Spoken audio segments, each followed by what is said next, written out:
It was a season of celebration in Imuoka. That Saturday morning, the sun rose like bride, dressed in gold and smiling down on Okeke family compound.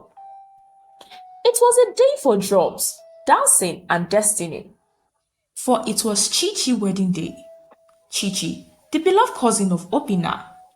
Obina had been looking forward for this wedding for months. Chichi was more than just a cousin to him. She was like a sister to him. They had grown up together, chasing kites in the Amatan wind, fetching water from the same stream. But this day, Obina had a second reason to smile. Sitting beside him in his car, adjusting Agili in the small mirror, was Amara, his girlfriend of 2 years.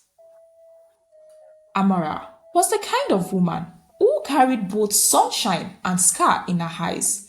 She had once been broken, but Obina's love had become the thread that stitched her piece back together.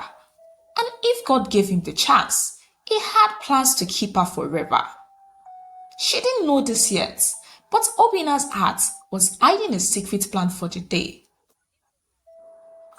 When they arrived at the compound, the celebration was already in full swing. Reby fabric bloomed like flowers everywhere. The clothes worn by the family. Women in lace wrapper balanced coolers of string jollof rice on their hips. Children chased each other around the chairs. The drums were alive at the celebration, making ground beneath their feet home. The MC voice danced above the music, praising the bride and groom. Amara felt a little nervous. She had met some of Obina's immediate family before, but this was his entire family. Yet, Obina held her hand and whispered, "Relax, you are mine and that is all that matters." If only she knew what was coming next. Hours passed in joy. Chichi danced in the compound with her new husband, the bride price already paid. The blessings already given. Plates of goat's meat and fried plantain moved from hand to hand. Obina was unusually quiet, glancing now and then at his pockets, where a small velvet box rests. Finally, as the sun began to tilt down towards evening, the MC took the microphone again. "Ladies and gentlemen, please, a moment of silence.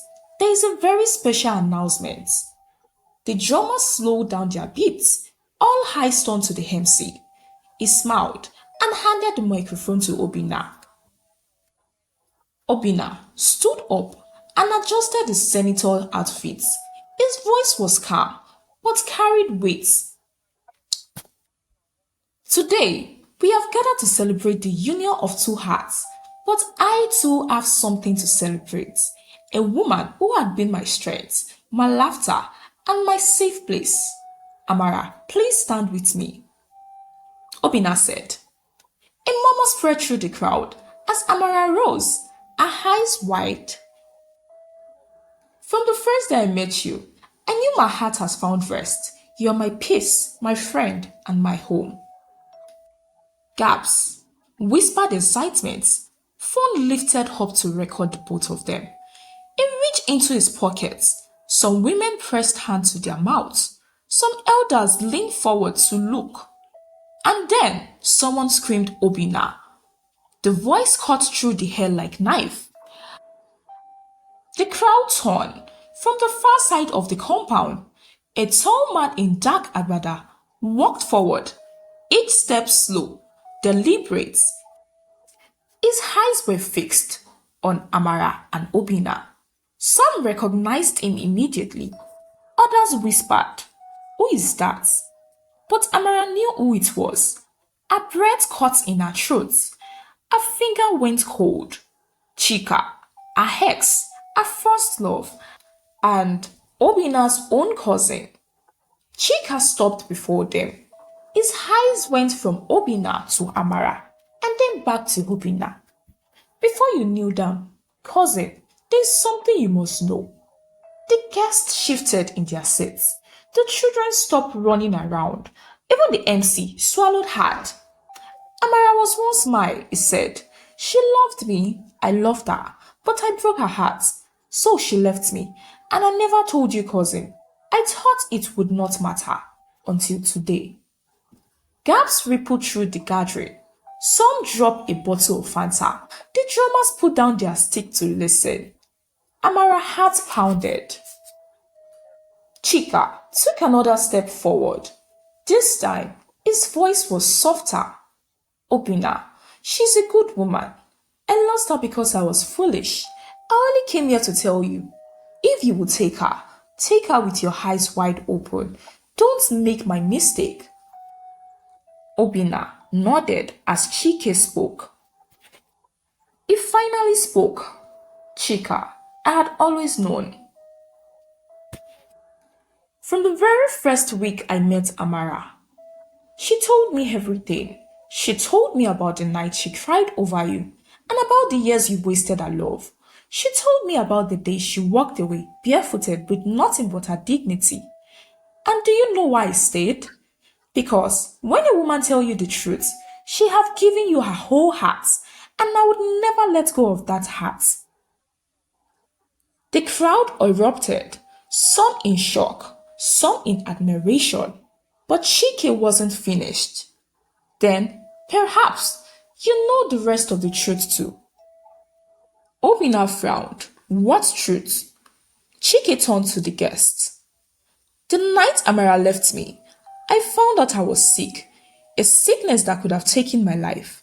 I pushed her away, not because I stopped loving her, but because I thought she deserved a man who would not leave her a widow. But I'm healed, and by the time I was ready, she had found you. A long, heavy silence filled the compound. Women whispered behind their fan. Elders exchanged glances. Obina stepped forward and placed a hand on Chika's shoulder. Cousin, you did not lose her to me. You lost her to your silence. Mama Ijoma rose up from her chair, wrapper swaying, eyes bright with wisdom. As she spoke loudly, let all of you hear me today. The past is not a rope tied to someone's door, and love is not a prison for secrets. If two people knows each other's truths and still choose each other, then even the wind cannot blow them apart. The drummers struck their stick together again. Obina knelt down properly this time. Amara, will you marry me? Tears rolled down her cheek as she said yes. The crowd erupted in cheers, some for love, some for forgiveness, and some because they had just witnessed a story that would be told again and again. This is the end of the story. The lesson to be learned is that love without truth is like a drum without skin. It makes no sound, and one truth and love mates, the music can be heard for generations. I hope you enjoyed this story.